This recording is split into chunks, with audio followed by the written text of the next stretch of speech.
Hey guys, in today's Year of Miyazaki video, we're going to be talking about one of my favorite films of all time, animated or otherwise, Princess Mononoke. Now, this one was written and directed by Hayao Miyazaki and was originally released in 1997 under the Japanese title Mononoke Hime, which is literally Mononoke Princess, hence Princess Mononoke. Now, unlike a lot of Miyazaki's other films, which are inspired by short stories or manga series or novels, this one was a completely original Miyazaki creation, and the English language version of this film was actually adapted from the Japanese by Neil Gaiman. Princess Mononoke tells the story of a young man named Ashitaka, who is the last prince of the Emishi. The Emishi were an actual historical group of people that lived in Japan's most northern island, Hokkaido. Sadly, they came into conflict with the Yamato clan, which was from some of the other islands of Japan, and were essentially conquered and sort of wiped out. So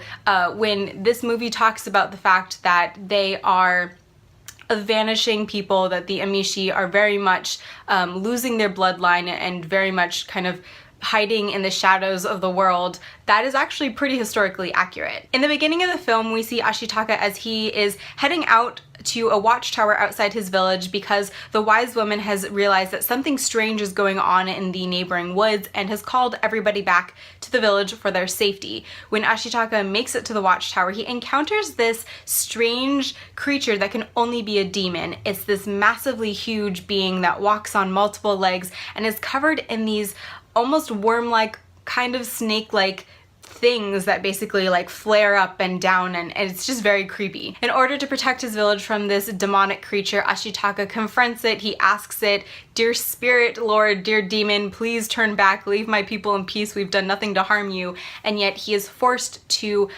confront it in battle to save his village. Once Ashitaka manages to subdue the demon, it reveals its true form, which is that of a giant boar, and then melts away, cursing Ashitaka and his people. Unfortunately, during the course of this confrontation, Ashitaka allowed the demon creature to touch his arm, which starts to bear this very strange mark that's somewhere between a scar and a burn mark, and the wise woman predicts that it will spread all over his body and eventually kill him and turn him into a demon creature similar to the boar. Unfortunately for Ashitaka, the wise woman knows of no other way to cure this other than to denounce his birthright, essentially, as the prince of the Emishi, cut his hair, and travel to the west to find out what it was that turned this creature into a demon and see if he can prevent it happening in the future. So accompanied by his very loyal red elk Yakul, Ashitaka takes a journey into the west, tracing the steps of the boar demon, and on his journey he comes across samurai and their warriors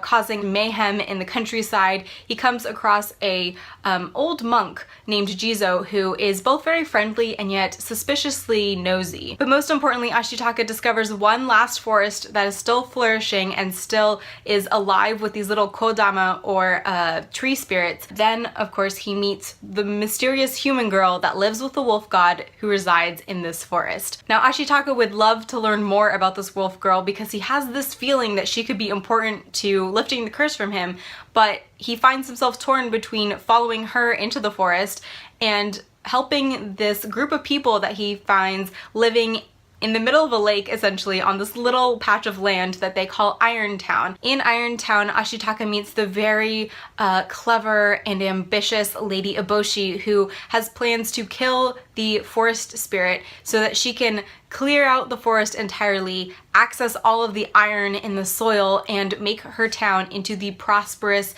region she knows it can be. And of course, I'm not going to spoil the whole movie, but basically Ashitaka tries to figure out how he can get the humans and the forest and its animals to live in peace and not be at odds, and how to make them understand that it doesn't have to be about sides, how everybody can actually prosper more when you all live in harmony together. So like I said, this is one of my favorite films of all time, and definitely one of my favorite Studio Ghibli films. If you can believe it or not, I watched this for the first time all the way back when Blockbuster was still a thing, and I was browsing the anime section and saw this, and I've been in love ever since. For a quick animation note, I will say this is absolutely stunning. I think, for me at least, this is barely second to Spirited Away in Miyazaki's like ability to produce absolutely mind-blowing animation, especially if you like the way that Miyazaki draws and animates the natural world. I mean, you're gonna love this. If you haven't already seen this, you're gonna love this. But topically speaking, this film has so many themes, so many potential discussions that I don't really know where to start, and I feel like if I talk about one thing, then I'm gonna leave something else out, and I basically feel like there's no way for me to discuss this film and do it justice. There is, of course, the theme of progress versus nature, which is something that reoccurs throughout most of Miyazaki's films, and in this film, he's very obviously trying to argue that although humans are bound to progress and they're bound to create new technology and try and make ourselves better, we don't have to do that in conflict with nature. Like, progress and living a life that respects the natural world are not mutually exclusive. Another theme that's definitely in here is kind of hatred versus empathy, and you definitely get this sense of, if not quite pacifism, the sense that taking life is not a good thing necessarily, and if it can be avoided, it should. Probably one of the most well-known things about Miyazaki is that he is a very vocal pacifist. So in this film, I think you really see that although Ashitaka is a warrior, you know, he's been defending his village and he knows how to use his weapons very, very well, especially with his demonic arm.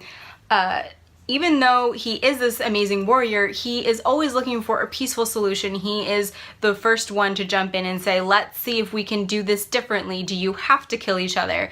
You know, war isn't always the answer. But because you can see these themes going on in a lot of Miyazaki's films, I thought today I wanted to focus mainly on the way female characters are portrayed in this film. So most obviously we have Princess Mononoke, or San, and Lady Eboshi. These are two very ferocious female characters who are very set in their beliefs, and they are very much willing to act violently or act more masculinely, traditionally masculinely, to protect those values and those beliefs. However, although they are very similar, these two women are also very different. So for example, San, or Princess Mononoke, was abandoned to the wolf gods by her parents when she was just a baby, and has since then grown up in this very animalistic kind of dichotomy sense of what is right and wrong. So, you know, what is good for the natural world, that has to be the thing that is right. What is good for the humans has to be bad. She doesn't see the more complicated gray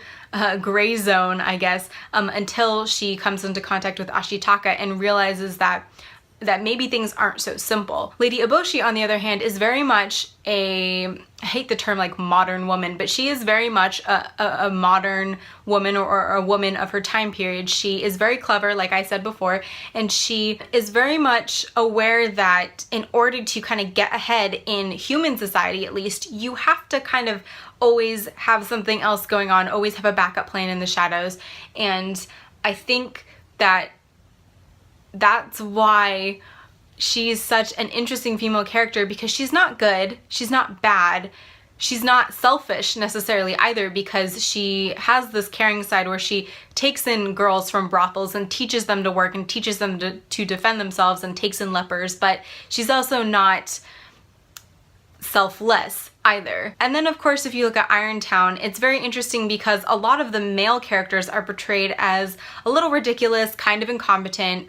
For example, the captain of her guard is constantly sabotaging himself and doing stupid things, and is very cowardly when it comes down to it. And then you have women like Toki, who work the billows to create iron and succeed as a town day in and day out, and who ultimately end up being the ones to protect and defend their home.